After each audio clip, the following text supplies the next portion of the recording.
Graça e paz, queridos, vamos orar.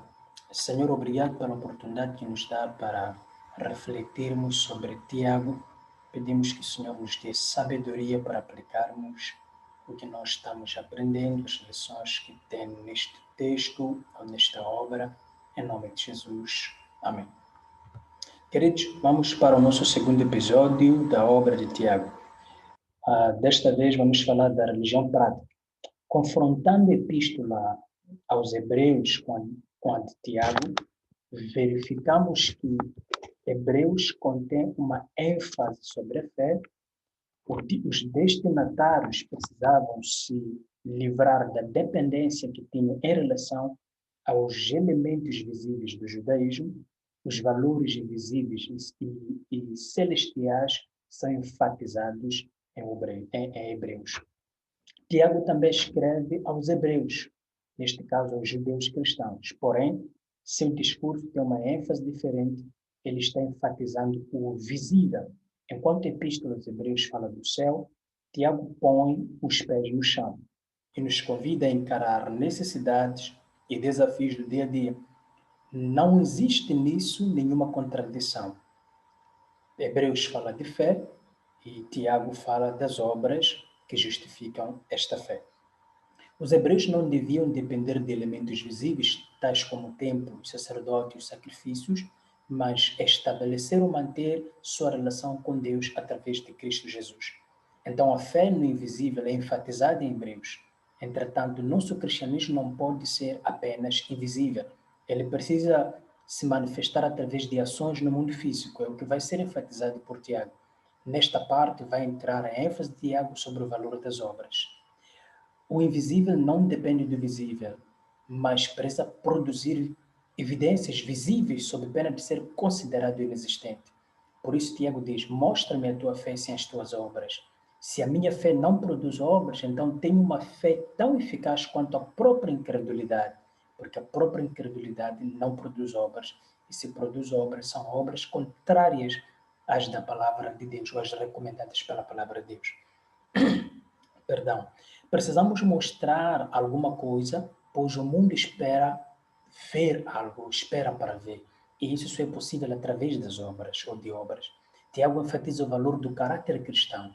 Seu livro não se aplica à exposição doutrinária, mas ao apelo veemente à prática de toda a doutrina cristã que já se conhece. O conhecimento da palavra de Deus em Tiago é fundamental. Ouvir é um bom hábito, a fé é indispensável, mas o processo não pode parar neste estágio, pois os demônios creem, ou seja, os demônios podem, pois crer, os demônios também podem crer, os demônios também manifestam a crença, mas não têm obras. A insistência do autor é a fim de que seus leitores coloquem em prática a palavra de Deus e não sejam apenas ouvintes enganando-se a si mesmos. A epístola mostra o contraste que muitas vezes ocorre entre a fé e a prática. Conhecemos muito, não é? Queremos na palavra de Deus, mas praticamos pouco e falamos uma palavra diferente da que ouvimos. Tiago expõe essa contradição e exorta no sentido de corrigir tamanha distorção. E quais assuntos que nós podemos aqui ver em Tiago sobre a fé? Algumas contradições vistas por Tiago. Tiago vai dizer que ouve-se a palavra, mas não se cumpre a mesma palavra. Considera-se religioso, mas não se refere à língua. Reúne-se em nome de Cristo e comete-se a acepção de pessoas na mesma reunião que as pessoas se reúnem em nome de Cristo. Alguém tem fé, mas não tem obras. Deseja-se o bem ao próximo, mas não se pratica esse bem. De uma mesma boca procede bênção e maldição. Alguém é considerado sábio, mas tem inveja, sentimento faccioso ou sentimento de divisão. Cobiçais nada tendes, até no erro fica evidente a contradição, neste caso, na cobiça. Pedis e não recebeis. Deseja ser amigo de Deus e ao mesmo tempo amigo do mundo. São contradições que estão sendo constatadas pelo nosso irmão Tiago. E aqui Tiago vai apresentar algumas exortações a despeito disso. Vai dizer, pedir sabedoria a Deus, não é? Essas exortações são exortações corretivas. Quer dizer, pedir sabedoria a Deus, sede prontos para ouvir, tardios para falar, tardios para errar. rejeitando toda a imundície, receber com mansidão a palavra, sendo cumpridores da palavra, não somente ouvintes. Mostrai pelo bom trato as obras em mansidão de sabedoria. Sujeitei-vos a Deus, resisti ao diabo, cheguei-vos a Deus, limpai as mãos, purificai os corações, senti as vossas misérias, lamentai e chorai. Sede pacientes e orai. É o que Tiago vai tentar nos apresentar. E quais são as boas obras apresentadas por Tiago? Ações a favor do próximo. Exemplo, visitar os órfãos e as viúvas nas tribulações. O bom comportamento, guardar-se da corrupção do mundo. Normalmente nos preocupamos em não fazer mal ao próximo, isso está certo, mas além disso precisamos fazer-lhe o bem, pois se não fizermos, estaremos pecando. Conhecimento da palavra, fé em Deus e rituais podem muito bem construir uma religião falsa se não estiverem associados à obediência, a qual se traduz em prática do que a palavra manda. A prática revela sabedoria, que é o conhecimento injetado, assimilado, introjetado, assimilado e aplicado.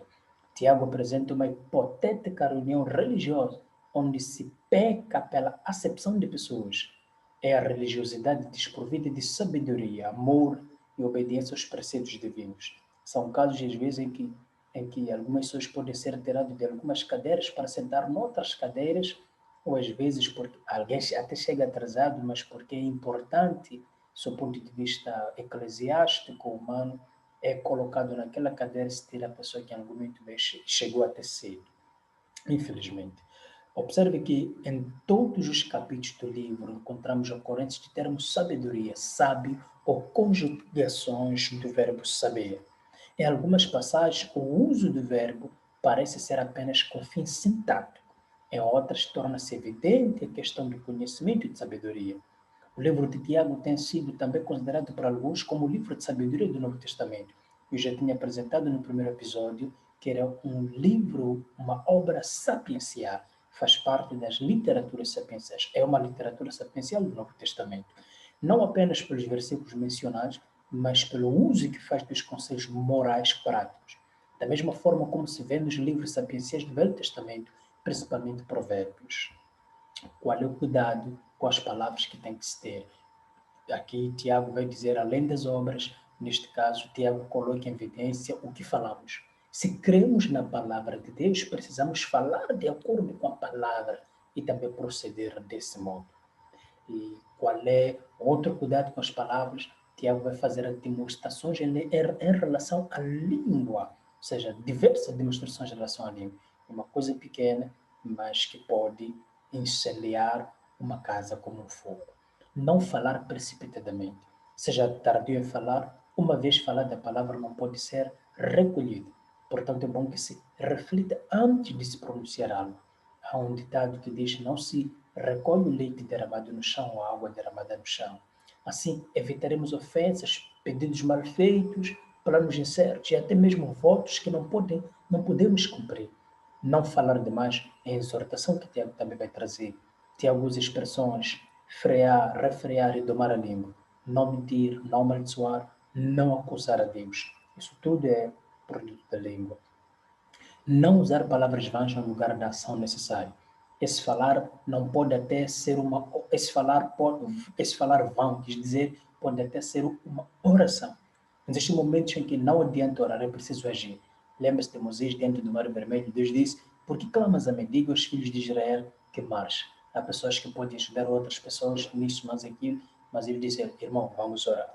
Orar apenas sem ação não funciona, até porque a palavra oração é uma aglutinação de dois termos, orar e ação, e vai ser oração.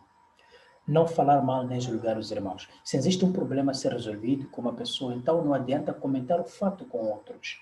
Talvez o mal falado até seja verdade, contudo, ainda assim trata-se de maledicência. Mesmo que o irmão esteja errado, nós não devemos difamar. Quando Noé se desnudou em sua tenda, seu filho Cão foi logo espalhar a notícia e por isso foi amaldiçoado. Os filhos Sem Jafé tomaram a providência de cobrir a nudez paterna e por isso foram abençoados. Não reclamar dos irmãos, não jurar falsamente. Na sequência do capítulo 5, versículo e versos 13, em diante, o autor nos indica o que devemos falar no lugar das queixas ou dos juramentos. Ore, cante louvores, confesse os seus pecados. São as recomendações do autor. Síntese da obra. A palavra de Deus, a qual deve ser ouvida e recebida. A fé que depositamos em Deus e em Sua palavra. Continuando, queridos.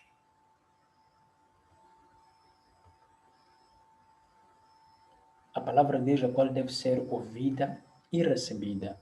E a fé que depositamos em Deus e em Sua palavra, isso tem a ver com a síntese de Tiago. Nosso falar e nosso agir, os quais devem ser coerentes com a palavra, consequências e evidências indispensáveis da nossa fé. E é o agir, neste caso, que está a ser colocada nesta obra. Agora, mais uma vez, temos de ouvir a palavra, crer, fé, falar, o falar certo e o errado. É preciso termos atenção nisso, inclusive oração e louvor, agir boas obras em benefício do próximo, manifestação da sabedoria. São essas coisas que nós podemos ver que permeiam a obra de Tiago. O arrependimento. Diante de uma realidade religiosa tão contraditória e tendo em vista o juízo divino, Tiago convida seus leitores ao arrependimento. O arrependimento e juízo. Juízo, justiça e termos derivados encontram-se nesse texto e convida ao arrependimento, ao choro, à confissão, encontra-se também nesses textos. A fé e as obras é o que Tiago vai nos propor. Um dos assuntos mais polêmicos que envolve o livro de Tiago é o confronto entre fé e obras. Tiago valoriza tanto uma coisa quanto a outra, porém sua carta fala mais das obras, já que o autor observou a gravidade da ausência das mesmas na vida religiosa do povo. É como um médio que está indicando um reforço alimentar para superar a falta de determinado nutriente, sem contudo menosprezar os outros. Ainda na fé e obras, a fé é tão importante quanto fica demonstrado em Romanos e em Hebreus. Entretanto, se essa fé não produzir evidências visíveis, ela será como um plano que nunca foi realizado e seremos como árvores infrutíferas. Obra é fruto. O fruto do Espírito é amor, gozo, paz, longanimidade, benignidade, bondade, fé, mansidão e domínio próprio. Não obstante, tais virtudes precisam se manifestar através de atos e fatos. O fruto não pode ser abstrato, precisa ser concreto. De que adianta um amor não revelado, não transmitido por mediações? A fé opera pelo amor. O amor é o canal por onde flui a fé. O resultado é obra. A fé se mostra superior nessa questão porque a nossa salvação depende dela. Pela graça sois salvos mediante a fé. Quem crer e for batizado será salvo, mas quem não crer será condenado. Crer é fé e batismo é obra, é o ato físico. Observe que ninguém será condenado pela falta do batismo e sim pela falta de fé. Entretanto, aquele que tem fé deverá manifestá-la através de atos de obediência, inclusive batizando-se. As obras devem ocorrer de acordo com os recursos e o tempo que Deus tiver nos concedido. Por exemplo, o ladrão que se converteu na cruz ao lado de Cristo não teve tempo de se batizar nem fazer obra alguma. Contudo, foi salvo. Nós, porém, que temos tempo e recursos, devemos fazer boas obras, não para sermos salvos, mas como fruto natural da nossa fé. A fé é superior porque produz as obras e não o contrário. Tiago diz: se alguém disser que tem fé e não tiver as obras, porventura a fé pode salvá-lo? O autor não está condicionando a salvação à prática de boas obras. Preciso termos atenção aí. O sentido é o seguinte: se a fé de alguém não produz obras, pode-se concluir que essa mesma fé não produzirá salvação, pois é ineficaz ou inexistente. Qual é o conflito aparente entre Tiago e Paulo? Vedes então que o homem é justificado pelas obras, não somente pela fé. Concluímos, pois, que o homem é justificado pela fé sem as obras da lei. Este é Paulo em Romanos 3:28. Lendo estes dois versículos, podemos pensar que Tiago e Paulo estão em contradição, estão se contradizendo. Alguns comentaristas afirmam que a contradição existe e que é inexplicável. O próprio reformador Martinho Lutero tinha essa posição e chegou a usar a expressão epístola de palha para refletir-se ao livro de Tiago. Há quem diga que Tiago tenha escrito para atacar Paulo e seus Tais hipóteses atentam contra a inspiração divina das Escrituras, pois serão de admitir uma contradição entre as obras inspiradas. Outros teólogos apresentam a seguinte solução. Ao escrever os Romanos, Paulo apresentou argumentos que tinham por objetivo combater a tese judaizante daqueles que exigiam dos gentios o cumprimento da lei mosaica. Diante disso, o apóstolo deixou claro que a salvação não depende das obras da lei, não depende dos rituais judaicos. Em sua exposição, Paulo lembra aos leitores que Abraão não foi justificado pelas obras da lei, nem mesmo pela circuncisão, já que o patriarca teve sua experiência com Deus num tempo em que a lei mosaica não existia e até mesmo antes de ser circuncidado. Portanto, sua experiência foi baseada na fé. Por sua vez, Tiago está preocupado com o outro lado da moeda. Muitos cristãos estavam reduzindo o cristianismo a uma religião teórica, apenas espiritual, sem feitos visíveis. A este, Tiago diz que as obras são importantes. Abraão é usado novamente como exemplo. Depois de ter sua experiência pela fé, Abraão não cruzou os braços. Abraão não cruzou os braços, sim, Abraão agiu. Ele saiu da sua terra, se dispôs a oferecer Isaac e fez tudo aquilo que Deus queria que ele fizesse. Imagine que alguém entra num prédio de uma escola e quer logo apresentar trabalho de pesquisa, fazer provas de exercício. Será que a direção acadêmica aceitaria tudo isso? Claro que não, de maneira nenhuma. Se o indivíduo não está matriculado, ainda não é aluno da escola, então não tem nenhum valor qualquer trabalho apresentado por ele. O que é necessário? A matrícula, o compromisso, o vínculo. Então, depois de matriculado, imagine que esse novo aluno resolve ficar em casa, totalmente alheio aos seus deveres escolares. Então, a direção da escola irá procurá-lo para cobrar tudo o que ele deveria estar fazendo. Assim, antes de sermos cristãos, de nada adianta as nossas boas obras. Paulo está dispensando. Entretanto, agora que estamos salvos pela fé, precisamos executar as obras como fruto normal de um cristianismo autêntico e sadio. Tiago está cobrando. Em Romanos 3, Paulo está apresentando a futilidade das obras da lei no plano de salvação. Em outros escritos seus, o apóstolo deixa claro o quanto valoriza as obras de modo geral, não que elas possam nos salvar. Pela graça sois salvos por meio da fé, isso não vem de vós, é dom de Deus. Não vem das obras para que ninguém se glorie. Entretanto, devemos fazer as boas obras, porque este é um dos motivos da nossa permanência neste mundo. Caso contrário, poderíamos ter sido arrebatados no momento da conversão, porque somos feitura sua, criados em Cristo Jesus para as boas obras, as quais Deus preparou para que andássemos nelas. Observe que são palavras de Paulo na continuação do texto mencionado anteriormente. Quando escreveu a Tito, Paulo colocou nas boas obras a maior ênfase da carta. Contudo, no mesmo texto, o apóstolo deixa claro que as obras não salvam. Considerando suas epístolas de modo geral, Paulo enfatiza a fé sem desvalorizar as obras. Tiago enfatiza as obras sem desvalorizar a fé. De fato, ambas as coisas são importantes. A fé sem as obras é morte, da mesma forma as obras sem fé são mortas. Qual é o esboço sumário de Tiago? Prefácio e saudações, as provas e tentações, a prática da palavra de Deus, a acepção de pessoas, a fé e as obras, os males da língua, várias exortações práticas, a oração e a paciência. Queridos, chegamos agora ao fim do nosso segundo episódio da obra de Tiago e nas próximas oportunidades iremos trabalhar com a primeira e segunda carta de Pedro. Oremos. Obrigado, Senhor, pela oportunidade dada para nós partilharmos a respeito de Tiago. Pedimos que o Senhor nos dê graça, nos ajude e nos ajude, Senhor, a termos um cristianismo prático, não apenas teórico, um cristianismo, Senhor, que evidencia-se pelas obras resultantes da fé. Nós oramos no nome de Jesus. Amém. Obrigado por ter estado deste lado a acompanhar. Até a próxima oportunidade.